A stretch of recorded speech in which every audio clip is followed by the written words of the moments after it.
감기가 참 오래 가요.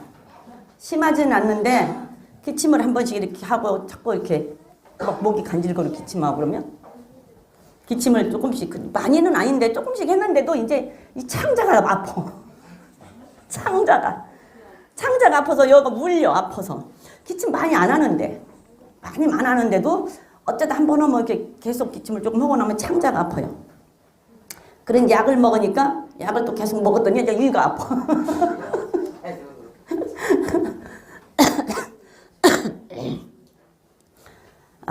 그것도 약한 마귀 사단이가 방해하려고 그러는데 그래도 우리는 승리합니다. 이깁니다. 예, 하나님께서 우리의 모든 것을 담당하시고 예수님 우리의 질병을 위해서 채찍을 맞으셨습니다. 우리의 나음을 위해서. 그래서 우리는 이깁니다. 질병에서도 이기고 마귀들의 장난에서도 이깁니다.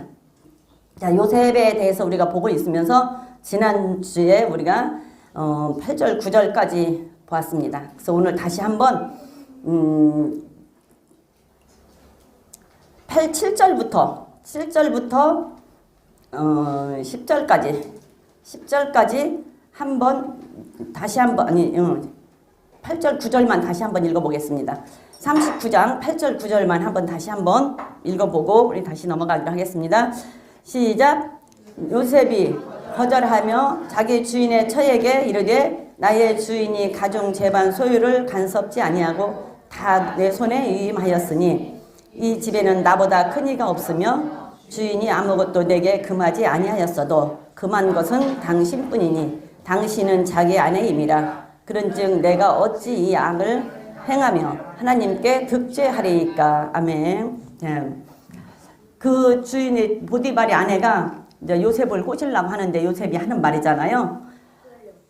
당신의 남편이 그 시대장이 아무것도 나한테 간섭하는 것이 없고 모든 것을 다 나한테 맡겼어. 그래서 보디발 위에 그 아내 위에 요셉보다 더 위에 있는 자가 그 가정에서는 없어요. 그렇기 때문에 가장 그 가정에서는 큰 자란 말이에요.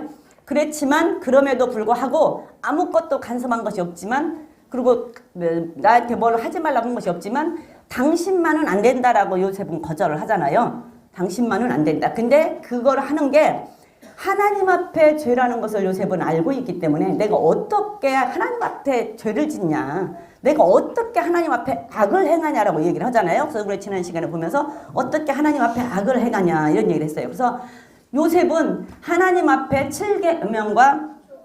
7계명이죠. 간음하지 말라는 7계명과 10계명 중에 마지막 계명 남의 것을 탐내지 말라고 하는 계명을 두 가지를 같이 동시에 어기게 된단 말이에요. 근데 그거를 어기면은 하나님 앞에 불순종하는 게 되고 죄가 된다는 것을 요셉을 알고 있기 때문에 그리고 또 그거를 어김으로 인해서 하나님 앞에 죄를 지면 그 죄의 악의 고통이 얼마나 큰 것인가를 알고 있기에 요셉은 거절할 수가 있어. 그러니까 항상 하나님을 의식하고 하나님을 두려운 존재로 의식하고 있기 때문에 그걸 거절할 수가 있었단 말이에요. 우리가 이 땅에 살면서 우리가 베드로전서에 봤잖아요. 지난주에 이 땅에 나그네로 살면서 살 동안 하나님을 아버지라고 부르는데 아버지라고 부르고 사는 너희들은 이 땅에 사는 동안 두렵고 떨림으로 살아라. 그래서 하나님을 두려운 존재로 알고 하나님을 의식하면은 그 죄를 맞으면 짓지 않을 수가 있고 그 죄를 끊어낼 수가 있고 절제할 수가 있는데 하나님을 의식하지 않고 살면 죄 지을 수 있어요. 죄 지을 수 있어. 누구나가. 그리고 지금 그 집에서는 그 맞으면 안방마님의 명을 거절할 수 있는 이게 지금 직분이 아니란 말이에요. 종인데 죽으라면 죽으라는 신용까지 해야 되는데 그걸 거절한다는 것은 굉장히 큰 거라. 그러나 요셉은 거절을 했어요. 나는 하나님 앞에 죄를 질 수 없다. 그래서 하나님을 드러냈어요. 하나님 앞에 나를 죄를 질 수 없다라고 거절을 했단 말이에요. 그렇다고 한다면 요셉은 사도 바울이 이런 말을 했어요. 나는 선한 양심으로 하나님을 찾아간다라는 얘기를 했어요. 그래서 그리고 또 나는 양심에 꺼리낌이 없이 하나님을 섬겼다라고 말을 했거든요. 그런 것처럼 요셉도 그 양심이 착한 양심이고 선한 양심이었어. 그러니까 하나님 앞에 거리낌이 없이 하나님을 섬기려고 했고 또 죄를 짓지 않으려고 선한 양심. 남의 거를 뺏는다고 하는 것은 선하다고 할 수는 없잖아요. 남의 거를 탐내는 것은 또 착하다고 할 수는 없잖아요. 그러니까 그 선한 양심이 있었단 말이에요. 양심이 선하지 못하고 양심이 착하지 못하면 하나님을 찾아갈 수가 없어요. 그리고 하나님을 섬길 수가 없어요. 그리고 양심이 착하지 않으면 믿음이 있다라고 볼 수가 없는 거예요. 우리가 그래서 디모데전서 1장 한번 볼게요. 디모데전서 1장 19절을 보면 디모데전서 1장 19절 한번 보면 요셉은 착한 양심을 가졌다라고 볼 수가 있는 거예요. 시작. 믿음과 착한 양심을 가지라. 어떤 이들이 이 양심을 버렸고 믿음에 관하여는 파선하였느니라. 착한 양심을 가지래요. 근데 착한 양심을 버리면 어떻게 된대요? 믿음에서 파선한대요. 그럼 믿음에서 파선이 하면 배가 파선하면 어떻게 돼요? 침몰되죠. 침몰되면 어떻게 돼? 죽죠. 거기에 사는 사람도 구사일생으로 사는 사람도 있겠지만 보편적으로 죽어요. 배가 침몰을 하면 모든 것이 가다가 깨지면 죽어요. 그렇죠? 모든 것이 가다가 깨지면 죽어. 지진이 나서 무너지는 것도 이 집이 파손되니까 죽는 거잖아요. 근데 양심이 파손돼 버리면 하나님은 말씀하시기를 양심이 깨지면 믿음이 깨진대요.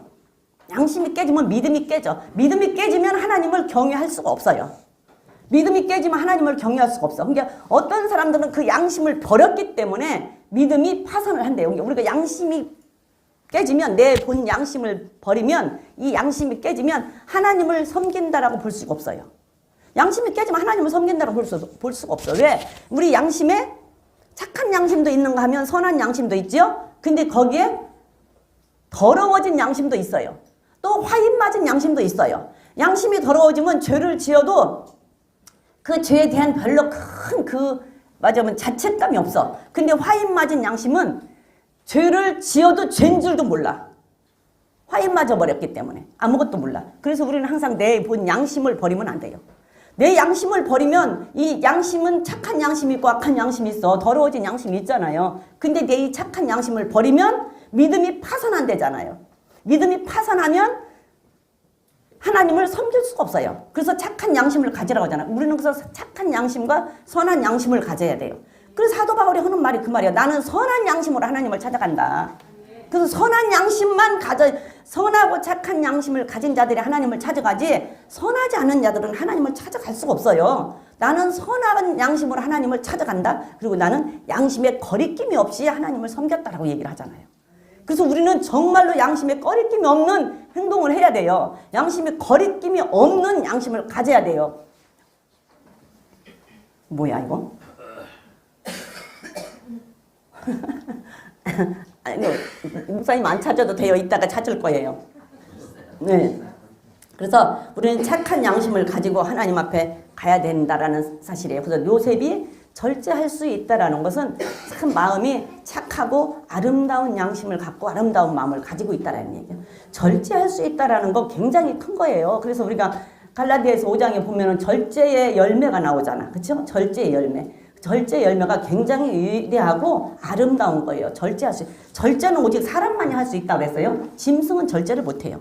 그래서 사람에게 절제할 수 있는 마음을 주었고 자유의지를 주어서 본인이 선택할 수 있게끔 절제할 수 있는 준 것이 사람에게만 주었어요. 그래서 절제한다라는 것은 굉장히 아름다운 열매예요. 좋은 열매, 아름다운 열매. 그래서 우리는 정말로 이 요셉은 그런데 9절, 8절, 9절 봤는데 10절 한번 볼까요? 10절 시작. 여인이 날마다 창세기 39장 10절, 11절 쭉 한번 읽어봅시다. 그냥 끝허리까지 18절까지 한번 읽어볼까요? 시작. 여인이 날마다 요셉에게 청하였으나 요셉이 듣지 아니하여 동침하지 아니할 뿐더러 함께 있지도 아니하니라. 그러할 때에 요셉이 심호하러 그 집에 들어갔더니 그 집 사람은 하나도 거기 없었더라. 여인이 옷을 잡고 가되 나와 동침하자. 요셉이 자기 옷을 그 손에 버리고 도망하여 나가매 그가 요셉이 그 옷을 자기 손에 버려두고 도망하여 나감을 보고 집 사람을 불러서 그들에게 이르되 보라 주인이 히브리 사람을 우리에게 데려다가 우리를 희롱하게 하도다. 그가 나를 겁간코자 내게로 들어오기로 내게 크게 소리 질렀더니 그가 나의 소리 부름을 듣고 그 옷을 내게 버려두고 도망하여 나갔느니라 하고 그 옷을 곁에 두고 자기 주인의 집으로 돌아오기를 기다려 이 말로 그에게 고하여 가로되 당신이 우리에게 데려온 히브리 종이 나를 희롱코자 내게로 들어왔기로 내가 소리질러 불렀더니 그가 그 옷을 내게 버려두고 도망하여 갔나이다. 네. 10절에서 12절까지 보니까 요셉이 이제 일을 하러 집에 가니까 아무도 없어. 그리고 부인만 있는 거예요. 근데 부인이 자꾸 눈짓을 하고 꼬실라기도 안 넘어가니까 이제 대놓고 붙잡고 늘어지는 거야. 대놓고 붙잡고. 그래도 참 그 부인도 대담하죠. 아무리 자기가 그 집에서 권력이 있다 할지라도 자기 남편보다는 아래잖아요. 그럼 남편이 알면 어떻게 되겠어요? 남편이 알면 무섭지도 않나? 남편이 들으면 어떻게 하려고? 나가서 하는 것도 아니고 집안에서. 에? 그거 뭐 하는 짓이야? 아니 나가서 저걸 바깥에 나가서 꼬신 것도 아니고 집안에서 남편 아무 때고 집에 들어올 수 있잖아요. 그러면 어쩌려고 그러냐고. 근데 이 부인도 대단하지. 근데 요셉은 끝까지 이거를 절제할 줄 알았고 도망갈 줄 알았고 피할 줄 알고 거절할 줄 알았어요. 분명한 것은 지난 시간에도 얘기했지만 자기 위치와 자기 신분을 철저하게 아는 겸손한 사람이었고 마음이 착한 사람이었어요. 그리고 하나님 앞에 죄를 짓지 않고 하나님만 의지하고 살라고는 사람이었단 말이에요. 그러니까는 이걸 거절했다고요. 거절했는데 자 우리가 이 요셉이 이 음행을 피할 수 있었던 것은 그 자리를 박차고 옷을 버려두고 도망갔기 때문이에요. 그래서 우리 본문은 성경에 보면은 고린도전서 6장 18절을 한번 볼까요? 고린도전서 6장 18절을 보면 음행은 장소에서 도망가라고 했어요. 그 자리를 피하고 떠나지 않으면 이길 수가 없어요. 남자들은 더군다나 충동적으로 우발적으로 일어나는 일들이 많잖아요. 그런데 그 자리를 도망가지 않고는 피할 수 없는 것이 음행이에요. 그래서 18절 읽어보면 시작. 음행을 피하라. 사람이 범하는 죄마다 몸 밖에 있거니와 음행하는 자는 자기 몸에게 죄를 범하느니라. 저 음행을 피하라. 음행을 여기에서 히브리 원어로 보면 도망가라. 멀리 도망가라. 그래서 그 자리를 피하고 도망가야 되는데 도망가는 자리가 가장 좋은 것은 예배의 장소에 도망오는 게 가장 그거를 이길 수 있는 힘이에요. 왜 다른 데 가서 있으면 자꾸 생각날 수도 있잖아. 근데 예배로 와서 드리고 말씀 듣고 예배 드리고 기도하고 찬양하다 보면 그게 없어지잖아요. 또 회개할 수도 있고. 그러다 보니까는 예배의 장소 자리로 오는 게 가장 빠르기는 해요. 그런데 어찌됐든 그 자리를 도망가야 돼. 그래서 우리가 시편 1편에서 보면은 죄인의 길에 서지도 말고 오만한 자의 자리에 앉지도 말라고 그랬잖아요. 오만한 자와는 함께 앉지도 말라고 그랬잖아요. 복 받을 사람은 죄인의 길에 서지 말아라. 그 다음에 오만한 자의 자리에 앉지 말라 이렇게 말을 했거든요. 그래서 그 자리에서 무조건 도망가야 돼. 무조건. 찾았네요. 읽어봅시다. 우리 목사님 진짜 빨리 찾네. 나 이거 찾으려고 한 거 아닌데. 읽어보세요. 복 있는 사람은 악인의 꾀를 쫓지 아니하며 죄인의 길에 서지 아니하며 오만한 자의 자리에 앉지 아니하고. 복 있는 사람은 그랬는데 복을 받을 사람은 악인의 꾀를 쫓지 않아. 그 보디발의 아내의 꾀에 넘어가지 않고 그 보디발이 죄짓자고 하는 길에 가지 않고 그와 함께 한 자리에 앉지도 않고 옷을 버려두고 도망해서 나왔단 말이에요. 그래서 도망해서 피해서 나왔기 때문에 이길 수가 있는 거예요. 그래서 음행은 도망가야 이기고 피하라 했으니까 그 다음에 우상은 멀리하고 우상은 멀리 있을수록 좋아. 멀리 하는 게 좋고 그 다음에 마귀욕은 어떻게 해야 돼요? 대적해야 돼. 싸워야 돼. 마귀는 대적해서 물러가라고 막 대적하고 싸워야 돼. 죄도 싸워야 돼. 언제까지? 피 흘리기까지 싸워야 돼. 죄도 내가 피 흘리기까지 싸워야 되고 마귀는 대적해서 물리쳐야 되고 그 다음에 음행은 멀리 도망가야 되고 우상은 멀리 해야 되고 그렇게 해서 이겨야 된다니까요. 그런데 다른 것은 대적해라 싸워라 그랬는데 음행은 싸워라 대적하라 안 했어요. 도망가라 그랬어. 그래서 음행하고는요 싸워서 못 이기는가 봐요. 그 자리에 앉아서는 못 싸워서 못 이겨. 그러니까 도망가라고 그러는 거예요. 우상도 그 자리에 앉아서는 못 이기게 멀리 하라고 하는 거예요. 근데 마귀는 싸우래요. 대적하래요. 죄도 싸우래요. 근데 다른 것은 대적하고 싸워야 되는데 음행만큼은 도망가야지 그 자리에서는 못 이긴단 말이에요. 그 자리에서는 이길 수가 없어. 그래서 음행은 피해서 도망갈 수 있는 것은 요셉은 그 자리에서 옷을 내버려 두고 도망갔기 때문에 이길 수가 있었어요. 음행을 피할 수가 있었어요. 이길 수가 있었어요. 그래서 음행을 피하려면 먼저 몸을 피해야 돼. 몸이 도망가야 되잖아요. 우리가 몸이 시편 119편 101절 한번 볼까요? 도망가야 돼. 빨리 도망가야 돼. 이게 엄청 발을 그 말하는 것들이 성경에 본 게 엄청 많더라. 근데 내가 한 절만 찾았어요. 119편 101절. 101절. 읽어볼게요. 시작. 주의 말씀을 지키려고 발을 금하여 모든 악한 길로 가지 아니하였사오며. 그러니까 몸을 피해서 도망가야 되는 게 발을 피해서 얼른 악한 길로 가지 않고 도망가야 돼. 뭐 하기 위해서? 말씀 지키기 위해서. 그렇죠. 간음하지 말라는 말씀. 지금 이 본문에서 보면 간음하지 말라는 말씀과 남의 것을 탐나지 말라고 하는 그 십계명의 하나님의 말씀을 지키기 위해서 요셉은 옷을 벗어서 내버려 놓고 그 다음에 그 발을 악한 길에서 떠나게 도망갔어요. 그래서 우리가 악한 길로 몸을 피해야 돼. 몸이 악한 길에 가지 않도록, 오만한 자와 함께 자리에 앉지 않도록, 죄인과 함께 있지 않도록, 그 사람들의 꾀로 쫓아가지 않도록 먼저 몸을 피해야 되고, 두 번째는 마음을 피해야 돼요. 잠언서 4장 23절 보면 무릇 지킬 만한 것보다 네 마음을 먼저 지키라고 했잖아요.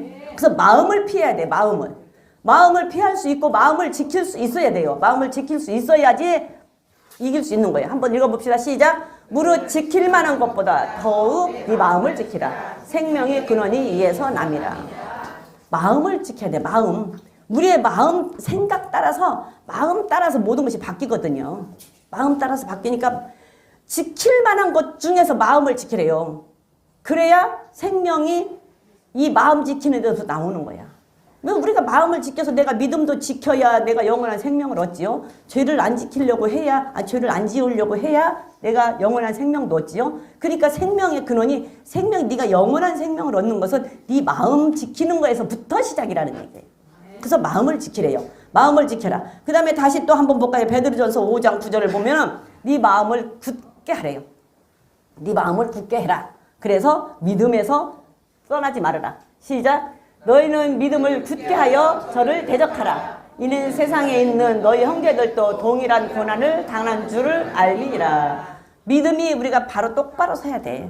반석 위에 견고하게 흔들리지 말고 똑바로 서서 우리들과 하는 것은 믿음으로 그걸 대적하고 이겨야 돼. 세상에 있는 모든 우리의 선진들을 보면 믿음으로 다 승리했잖아요. 그래서 세상을 이길 수 있는 것은 믿음밖에 없다니까.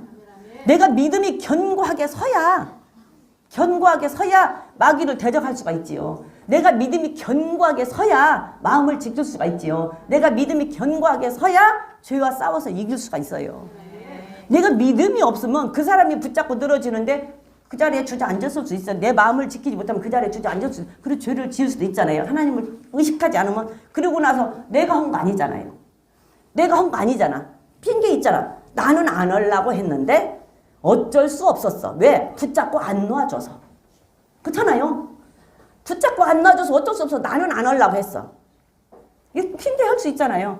그러니까서는 안 놔주니까 어떻게 옷을 내버리고 두고 도망갔단 말이에요. 옷을. 그것이 이제 증거품이 되기는 했지만 어찌됐든 요셉은 하나님 앞에서는 떳떳한 거잖아. 하나님 앞에서는. 그래서 죄를 안 지고서 대적하래요. 그래서 대적해야 돼요. 마귀는 대적해야 돼. 그러니까 그걸 버려버렸잖아요. 그리고 믿음을 굳게 하고 마음을 지키래요. 그리고 그 마음을 지키고 믿음을 굳게 한 마음을 무엇으로 지켜요? 히브리서 13장 9절을 보니까 은혜로 그 마음은 채우래요. 하나님의 은혜로. 그러니까 그 자리를 피하고 도망가서 내 마음에 채울 것은 그저 하나님의 말씀. 읽어보시죠. 시작. 은혜로서 굳게 함이 아름답고 식물로서 할 것이 아니니 식물로 말미암아 행한 것자는 유익을 얻지 못하였느니라. 마음은 오로지 하나님의 말씀으로 하나님의 은혜로 가득 채워야 돼요. 그래야 이길 수가 있어요. 만약에 요셉이 거기서 그 보디발의 아내와 어떻게 했다고 한다면 어떻게 했겠어요? 식물로서 그 마음을 채울 수는 있었겠지요. 식물로서 좋은 음식들은 어마어마 많이 있었겠지요. 돈도 생겼을는지도 모르고 맛있는 음식도 생겼을는지 모르고 엄청난 것이. 그러나 그것이 그 사람의 영혼의 유익을 줄까요?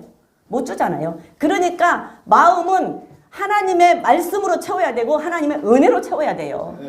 그래서 우리 종교는, 기독교는 마음을 비우는 종교가 아니야. 채우는 종교예요. 불교에서는 뭐라 그래요? 맨날 비우라고 하잖아. 비워라, 비워라, 비워라. 그럼 비운 자리에 뭐가 들어가? 비운 자리에 뭐가 들어가겠어요? 내가 생각하는 것들이 다 들어가요, 비운 자리에. 근데 우리 하나님의 말씀에는 뭐라 그래요? 비우라고 않잖아요. 채우라고 하잖아요. 뭘로? 성령으로 채워라, 말씀으로 채워라, 은혜로 채워라. 그래서 우리 마음은 항상 하나님의 말씀으로 가득 차 있어서 그냥 툭 건드리면 나와야 돼. 우리 이인혁 권사님처럼. 이인혁 권사님 툭 건드리면 나오잖아. 아, 나는 어떻게 그렇게 그 생각이 나는지 알 수가 없어. 에? 그 말을 했는데 그 말을 거기다 붙이냐.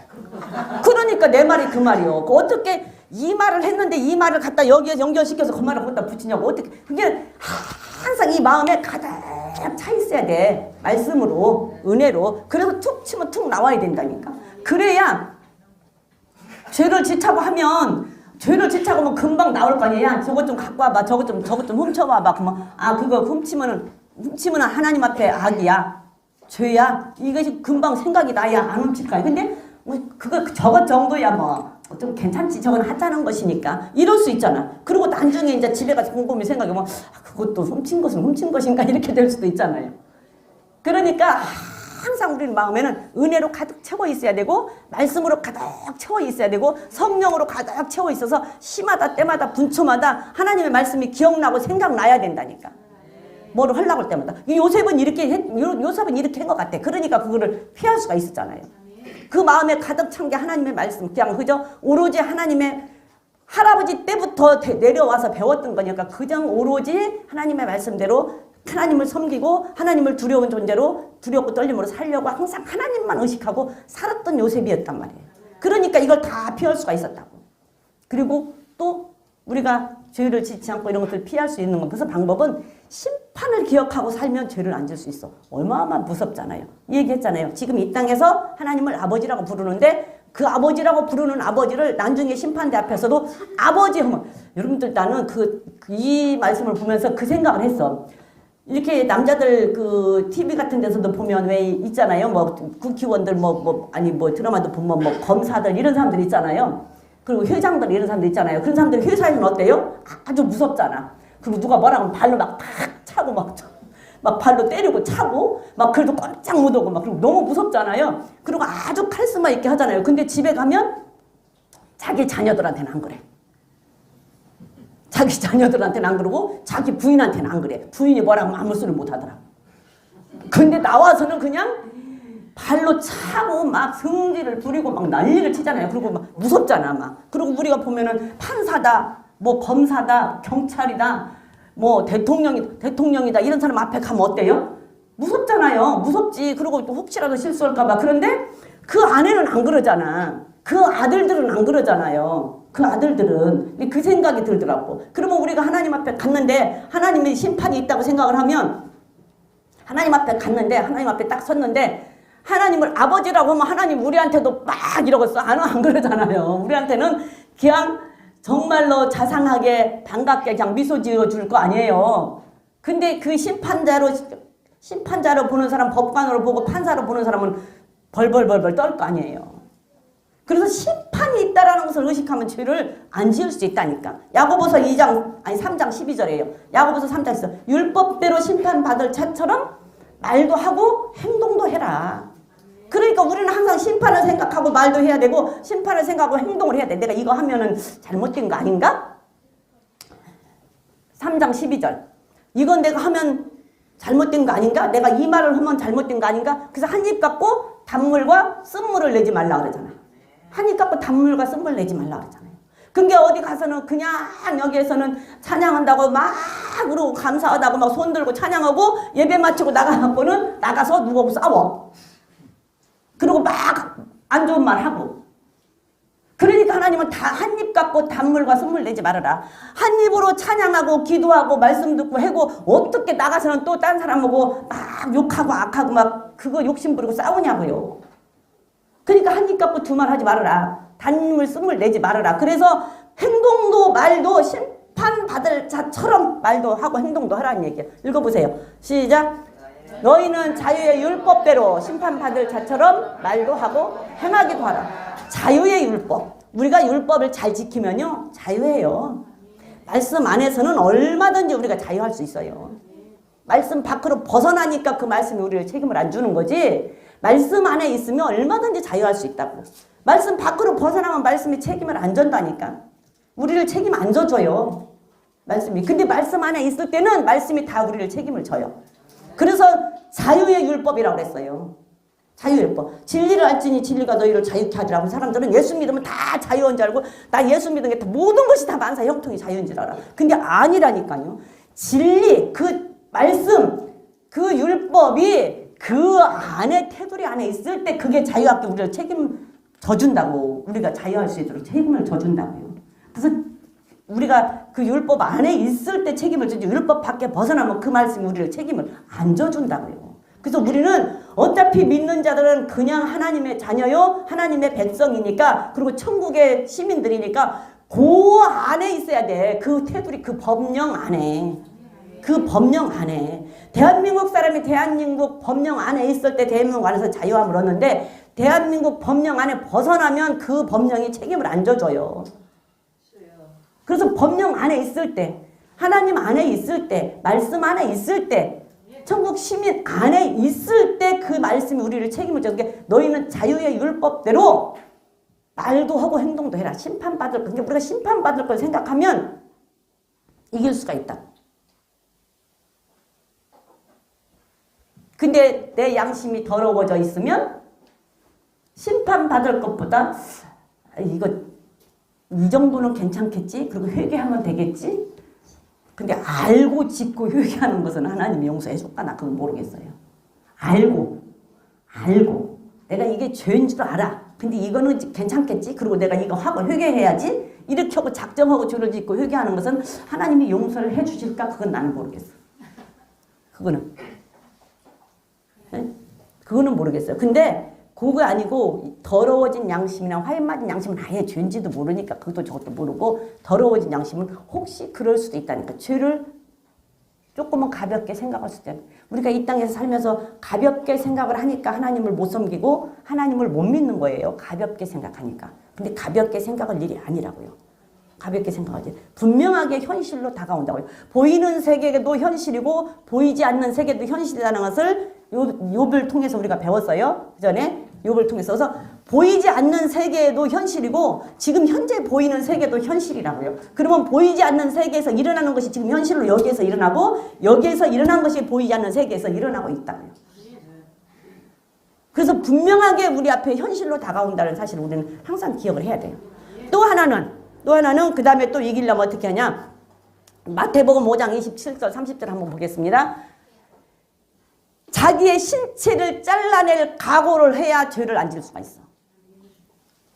뭐라 그래요? 눈도 빼라. 손도 잘라라 그러잖아요. 27절부터 읽어볼게요. 시작. 또 간음치 말라 하였다는 것을 너희가 들었으나 나는 너희에게 이르노니 여자를 보고 음욕을 품는 자마다 마음에 이미 간음하였느니라. 만일 내 오른눈이 너로 실족게 하거든 빼어버리라. 내 백체 중 하나가 없어지고 온 몸이 지옥에 던지우지 않는 것이 나으니라. 여기까지만 볼게요. 오른손도 찍어버리래요. 내 신체 중에 저걸 진짜 하나님이 자르라고 했을까요? 그 정도로 내가 이거를 잘라내는 아픔이라고 생각을 한다면 내 몸을 잘라낸다. 우리 손톱 밑에 가시만 들어가도 얼마나 아파요. 손만 비어도 얼마나 아픈데 내 눈을 하나를 생눈을 빼낸다고 생각해봐요. 이걸 하나를 자른다고 생각을 해봐. 그러면 그 아픔이 얼마나 크겠어요. 그만큼의 고통을 참아야 그 죄를 안 질 수가 있다는 얘기예요. 그만큼의 고통을. 특히 지금 여기에서 간음에 대해서 얘기를 하잖아요.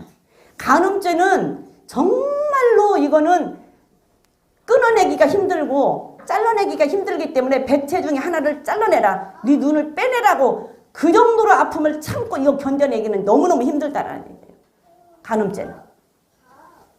그렇기 때문에 그게 굉장히 끊기가 어렵고 근데 하나님은 그걸 끊기 위해서는 네 백체 중에 하나를 빼낼 정도의 그 고통을 참아야 된다는 얘기예요. 그 고통을 참지 않고는 이거 찍어내기가 너무너무 힘들고 어렵다는 얘기죠. 여기서 왜 간음죄를 얘기했을까요? 왜 간음죄를 얘기했을까요? 그게 그만큼 고통스럽다는 얘기예요. 그 정도로 내 고통을 감내할 정도로 니들이 해야 이 죄를 끊을 수가 있다라는 얘기예요. 그래야 이 자리를 피할 수가 있어요. 그래서 그렇게 하고 도망가야 돼. 근데 요셉은 그걸 다 알고 있었던 어쨌든 하여튼 피했잖아요. 도망갔잖아요. 그래서 승리했어요. 이길 수가 있었어요. 그리고 그는 양심에 선한 양심을 가지고 정말 하나님을 두렵고 떨리는 존재로 생각을 하고 살았기 때문에 하나님을 경외하는 것은 악을 미워하는 것이고 악을 미워하는 것이 하나님을 경외하는 것인데 악을 미워하지 않고 악을 행하면서 하나님을 경외한다? 그건 있을 수가 없지요.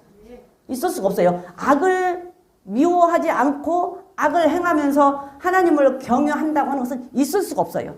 있을 수가 없고 하나님을 경외하는 자는 악을 미워하지 않을 수가 없어요. 근데 악을 미워하지 않으면서 하나님을 경외한다? 그건 거짓말이지. 거짓말. 그거는 장담할 수 있어요. 100% 거짓말이에요. 왜 하나님이 악을 미워하라고 했고 악을 범하지 말라고 했는데 네 속에 하나님을 경외함이 없는 것이 악이라고 얘기했잖아요. 분명히 성경에서 네 속에 하나님 경외함이 없는 것이 악이다. 그 악이 얼마나 큰 고통인 줄 너희들은 알 것이다 라고 얘기를 했단 말이에요. 그런데 그 악을 끊지 않고 악을 행하면서 하나님을 나는 경외한다. 하나님을 찬양한다. 하나님 앞에 나와서 기도를 몇 시간씩 한다. 그 하나님 인정할까요? 기도를 몇 시간을 해도 소용이 없고 하나님을 하루 종일 찬양하고 찬송을 부른다 해도 소용이 없어요. 하루 종일 찬송 부르고 손 들고 찬송 부른다면 하나님을 경외하는 건가요? 그건 아니지. 근본적으로 내가 악을 미워하고 악을 끊고 죄를 안 져야 된다. 그러면 하나님이 하지 말라는 것을 안 하는 것이 하나님을 경외하는 것이라고요. 믿음으로 산다고 하는 것은 무조건 순종하고 사는 것이 믿음으로 사는 것이라고요. 의인은 믿음으로 말미암아 살리라 그랬잖아요. 의인은 믿음으로 말미암아 살리라는 그게 무슨 뜻인지를 옛날에 몰랐어요. 도대체 의인은 믿음으로 말미암아 산다고 예수 믿으면 의인이라고 그랬는데 왜 의인은 믿음으로 말미암아 살리라. 의인은 믿음으로 말미암아 살리라는 얘기는 의인은 순종함으로써 사는 것이다 그 말이에요. 그래서 믿음으로 산다는 얘기는 무조건 순종이에요. 그냥 하나님이 하라고 하면 순종, 하나님이 하지 말라고 하면 아니고. 근데 하나님이 하라고 하는 말씀의 순종은 그냥 내가 그건 선택하고 안 하는 게 문제가 아니라 그냥 해야 되는 거라니까. 그냥. 그래서 너희들 범사에 감사하라 뭐 그냥 감사해야 돼. 지금 어떤 상황이 됐든 간에. 기뻐하라고 하면 그냥 어떤 상황이 됐든 간에 그냥 지금 기뻐하는 거야. 어떤 상황이 됐든 간에 기뻐하라잖아요. 근데 나는 모르잖아. 나는 몰라. 왜 기뻐하라고 하는지 몰라. 지금 나는 죽겠는데. 근데 하나님이 기뻐하래. 그러면 그냥 기뻐하는 거야. 그게 순종이라니까. 감사하래. 어떤 사람 말대로 감사할 일이 있어야 감사를 하지. 감사할 것이 하나도 없는데 지금 나는 죽겠는데. 몸이 아파 죽겠고 경제적으로 힘들어 죽겠고 나는 죽겠는데 감사할 게 뭐가 있냐고. 감사할 것이 아무것도 없는데. 근데 하나님은 감사하래. 범사에 감사하래. 어떤 상황과 어떤 환경과 어떤 여건 속에 있을지라도 그거에 상관없이 너희는 범사에 감사하래. 그러면 그냥 감사하는 거야. 하나님 감사해요.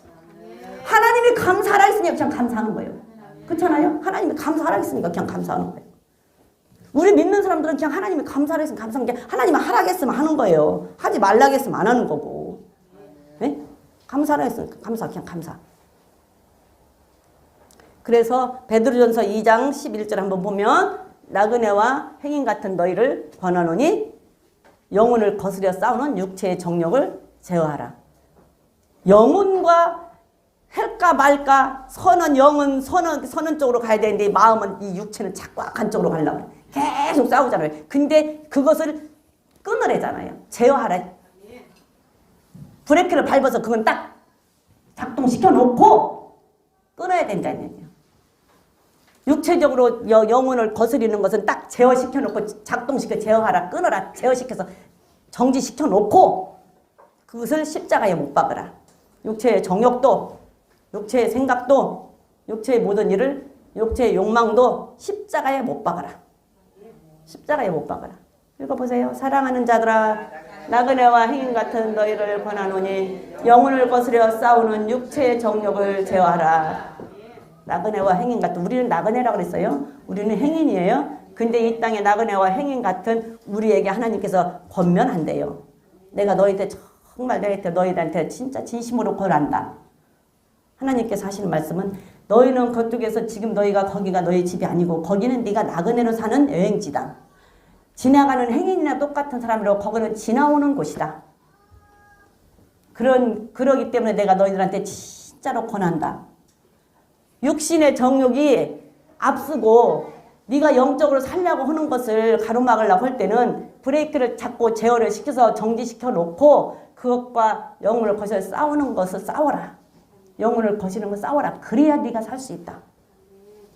정말 자세하게 가르쳐주지 않아요? 성경에서 우리에게 자세하게 가르쳐주잖아요. 근데 우리는 다 걷다발로 성경을 지금까지 봤다라는 얘기예요. 저도 걷다발로 봤어요. 아무 생각 없이. 그러고는 그냥 뭐 예수 믿기만 하면 다 되는 걸로 알고 그랬는데 하나님께서는 성경을 보다 보니까 너무 자세하게, 너무 세밀하게, 너무 오밀조밀하게 다 가르쳐 주셨어. 우리한테 다 가르쳐 주셨어. 그게 제어하래. 육체의 정욕을 일단 제어시켜서 정지시켜 놓고 영혼을 거스리는 것은 정지시켜 놓고 싸우래잖아요. 영혼이 이길 수 있게끔. 여기는 지나가는 곳이니까, 여기는 나그네니까. 그래서 싸워서 우리는 이겨야 된단 말이에요. 그래야지만이 하나님 앞에 갈 수가 있다고요.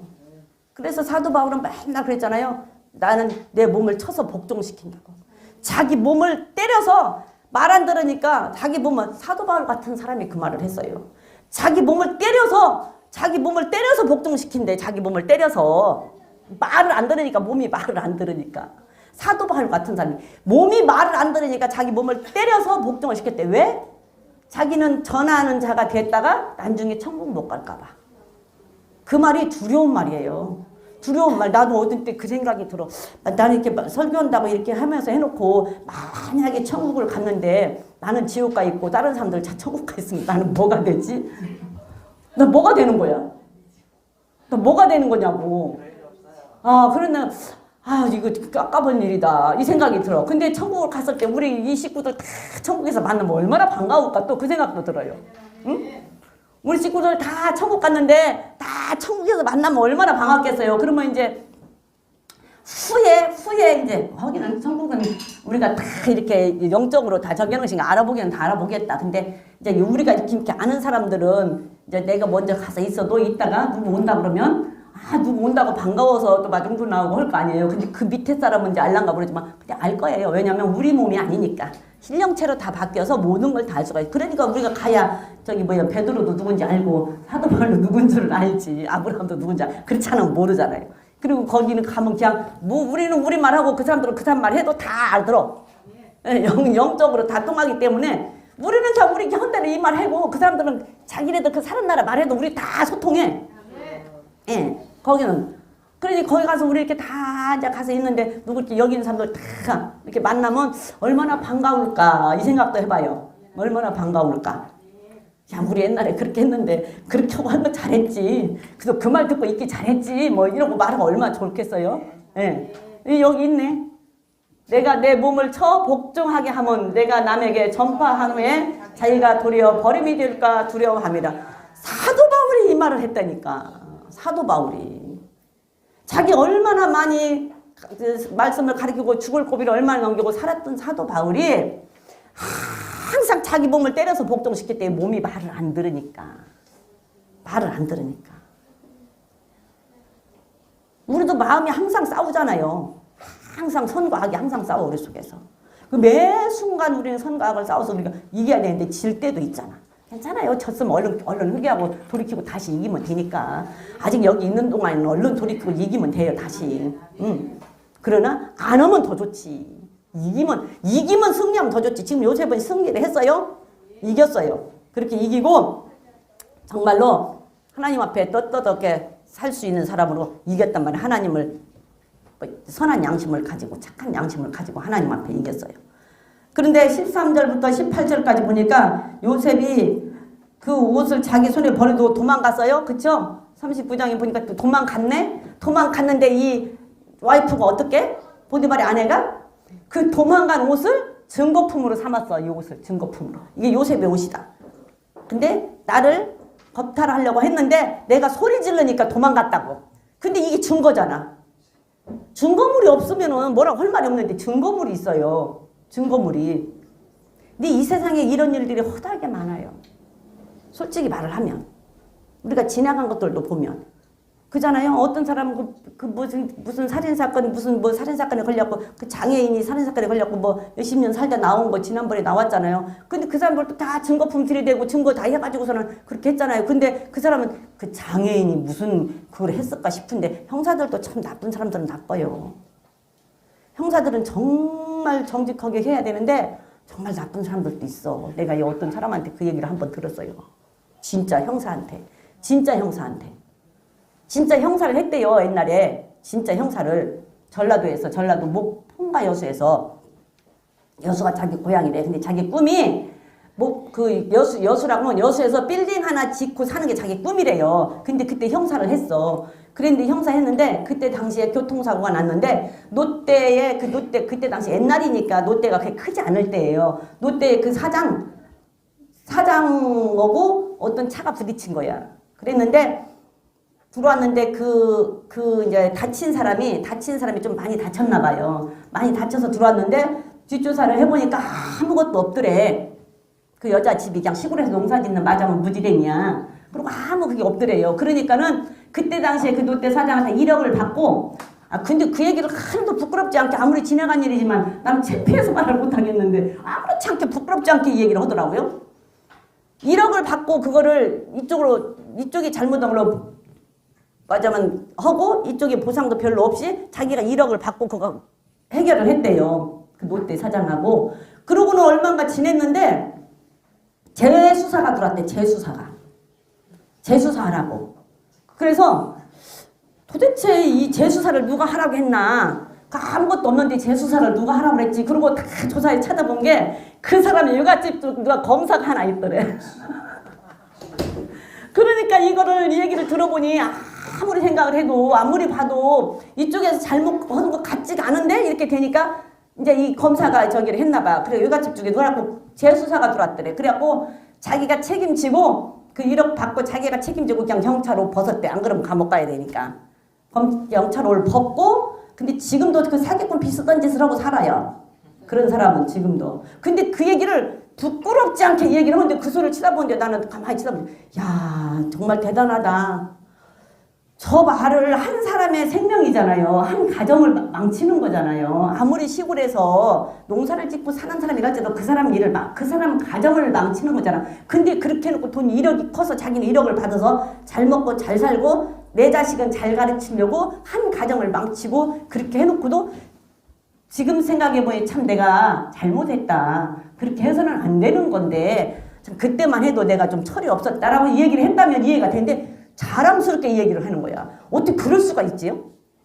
그런 일이 지금도 허다하게 많아. 그러니까 요셉이 지금 이 증거품 때문에 지금 감옥을 가게 되는 거예요. 그러니까서는 그런데 이제 감옥을 가게 돼. 그 증거로 아무 잘못도 없이 요셉이 감옥을 가게 돼요.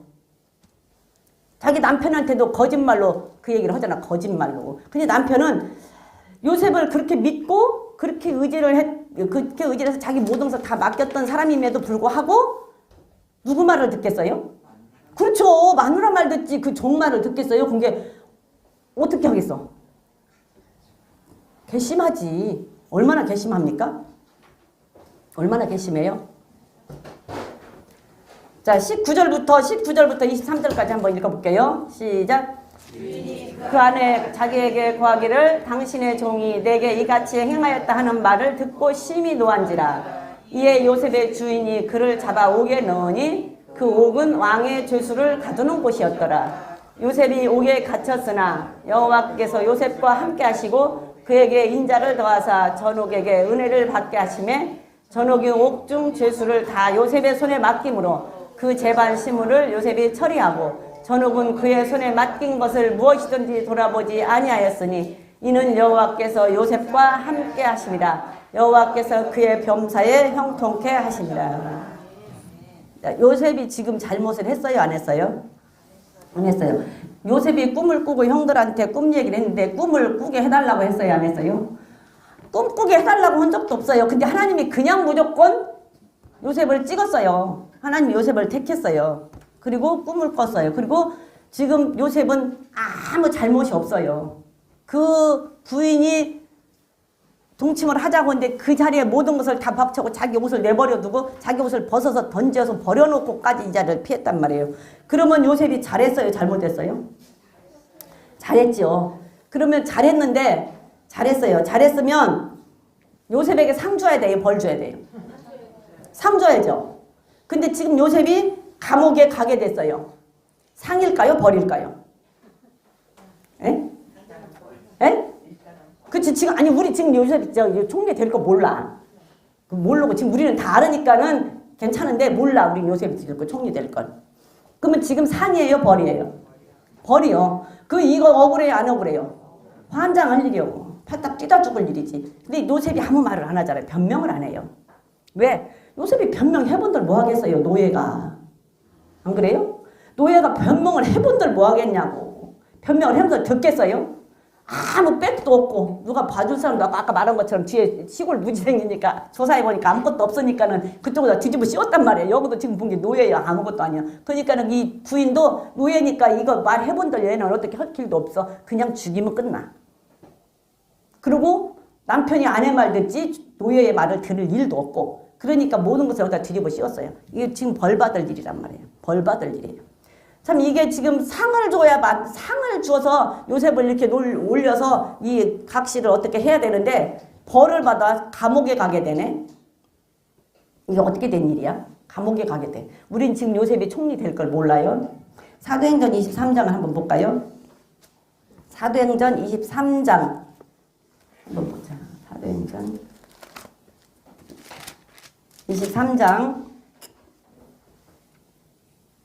1절부터 1절부터 한번 읽어볼게요. 1절부터 5절까지만 한번 읽어볼까요? 시작.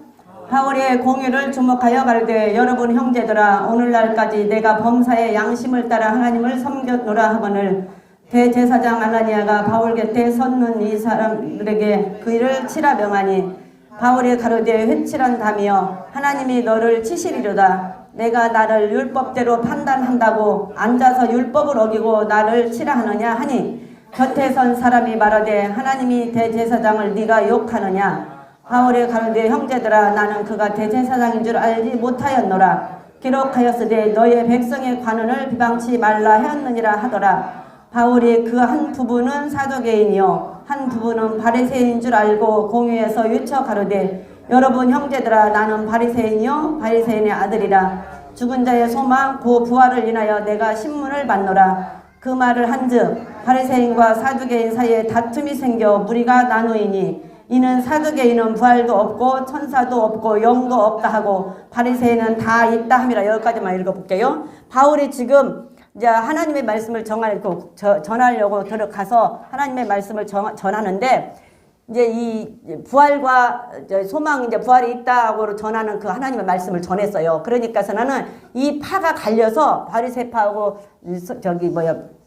사두개파하고 갈렸는데 사두개파는 부활이 없다라고 인정을 하고 바리새파는 부활이 있다라고 하는 파란 말이에요. 이들이 갈려갖고 싸움을 하는 거예요. 그리고 사도 바울 보고 네가 뭔데 말하자면 그거예요. 네가 뭔데 그렇게 말을 그렇게 함부로 하냐. 그래갖고 지금 사울을 죽이려고 모의하고 작당하는 거란 말이에요. 모의하고 작당하는 건데 뒤로 보니까 바리새파 중에 한 몇 사람 서기관들이 하는 말이 혹시 저 사람 말이 진짜면 어떡하냐. 이제 이렇게 하고 또 그렇게 하고 또 이 얘기를 하는 거예요. 9절부터 쭉 읽어볼까요? 시작.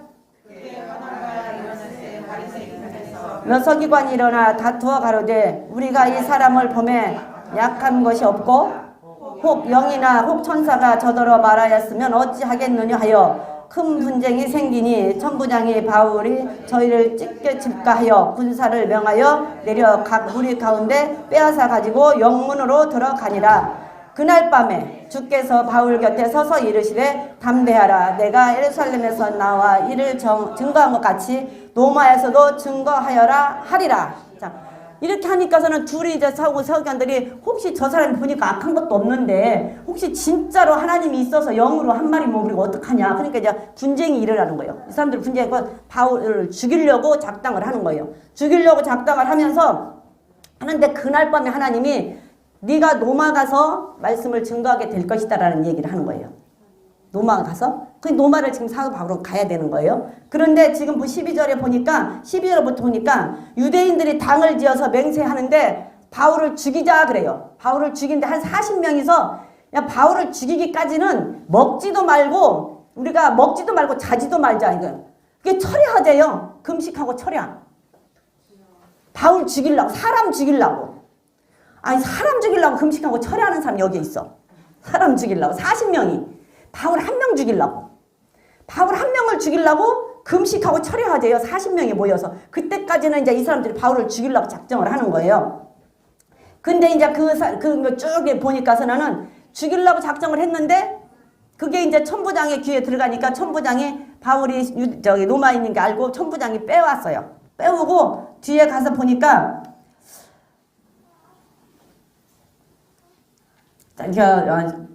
20절부터 한번 읽어봅시다. 시작. 대답하되 유대인들이 공모하기를 저희들이 바울에 대하여 더 자세히 것을 묻기 위함이라 하고 내일 그를 데리고 공의로 데려오기를 당신께 청하자 하였으니 당신은 저희의 청함을 쫓지 마옵소서. 저희 중에서 바울을 죽이기 전에는 먹지도 않고 마시지도 않기로 맹세한 자 40여 명이 그를 죽이려고 숨어서 지금 다 준비하고 당신의 허락만 기다리니이다 하매 이에 천부장이 청년을 보내며 경계하되 이 일을 내게 보였다 아무에게도 이르지 말라 하고 백부장 둘을 불러 이르시되 밤 3시에 가이사라에까지 갈 보병 200명과 마병 70명과 창군 200명을 준비하라 하고 짐승을 준비하라 하더라. 여기까지만 볼게요. 바울을 죽이려고 40명이 먹지도 않고 자지도 않고 철야하고 금식하고 바울을 죽이려고 한단 말이에요. 근데 이 생질이 가서 천부장에게 이 얘기를 했어요. 가서 천부장에게 이 얘기를 해서 혹시 내일 바울을 죽이려고 하는 사람들이 숨어 있는데 데리고 나와서 다시 재판을 말하자면 하자고 하니 재판을 다시 하려고 할 때 나오면은 바울을 죽이려고 하니까 그 말 듣지 말으라고 지금 얘기를 하는 거예요. 이제 여러분들 잘 읽어보세요. 그 말 듣지 말으라고 하니까 그 말을 듣고 천부장이 바울을 기약 놔두면 죽게 생겼으니까 바울을 데리고 나왔어요. 나오고 그 다음에 백부장을 불러서 하는 말이 23절에 보니까 밤 제3시니까 저녁 9시 요때쯤 그때까지 로마의 그 가이사 앞에 이 바울을 가이사 앞에 보내야 되는데 로마에서 네가 복음을 전한다고 지금 앞에서 했잖아요. 그 가이사 앞에 로마에 가야 되는데 거기까지 가는데 지금 어떻게 해야 되냐면은 보병 이를 맞으면 이렇게 보호할 수 있는 둘러싸고 있을 수 있는 관원들 200명 그 다음에 마병 70명 그 다음에 창군 완전 무장한 사람 200명 그래서 바울을 한 사람을 로마를 보내려고 470명이 바울을 지켜요. 470명이. 그러면 지금 바울은 로마서 1장 9절로 가볼게요. 로마서 1장 9절을 가면 바울은 로마를 굉장히 관심을 갖고 로마를 가기를 원했어요. 로마를 가기를 원해서 한번 읽어봅니다. 시작. 내가 그의 아들의 복음 안에서 내 심령으로 섬기는 하나님이 나의 증인이 되시거니와 항상 내 기도에 쉬지 않고 너희를 말하며 어떠하든지 이제 하나님의 뜻 안에서 너희에게로 나갈 좋은 길 얻기를 구하노라. 내가 너희 보기를 심히 원하는 것은 무슨 신령한 은사를 너희에게 나눠주어 너희를 경고케 하려 함이니 이는 곧 내가 너희 가운데서 너희와 나의 믿음을 인하여 피차 아니함을 얻으려 함이라. 여기까지. 바울이 로마에 관심이 있고 로마 교인들에 관심이 있어서 항상 기도를 한 것이 항상 기도를 빼놓지 않고 로마를 위해서 기도를 하고 또 로마에 다시 가기를 원했는데 좋은 길로 로마에 가기를 기도했단 말이에요. 좋은 길로. 근데 죄수로 잡혔어요. 그러면 이게 좋은 길이에요? 좋은 길로 갈 때는 뭐 어떻게 좀 차도 좋은 거 삐까뻔쩍한 거 타고 좀 성공을 해가지고 좋은 차 타고 넓은 길로 막 금이 환영을 해야 좋은 길이죠. 우리가 볼 때는 그렇잖아요. 근데 지금 죄수로 잡혔어. 예루살렘에서. 죄수로. 그러면 이게 죄수로 잡혀서 가는데 죄인으로 끌려서 막 결박돼서 가는데 좋은 길이에요? 좋은 길 아니죠? 맨날 난 좋은 길로 가게 해달라고 기도했는데 좋은 길이 아니에요. 죄수로 가야 돼. 근데 다시 바꿔서 바꿔서. 지금 40명이 바울을 죽이려고 그래요.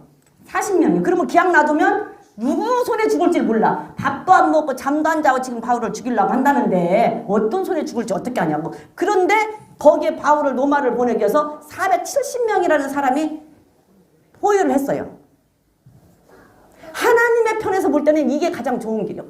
죽이지 않고 제일로 안전하게 로마까지 갈 수 있는 길. 우리는 지금 좋은 길로 가면 막 넓은 길에 막 삐까번쩍 좀 좋은 차 타고 성공해가지고 막 좀 깃발도 달리고 이러고 가야 좋은 금이 한양을 해야 좋잖아요. 우리가 볼 때는. 그런데 죽인대야. 죽인대. 그래갖고 40명이 죽이려고 그래. 40명이.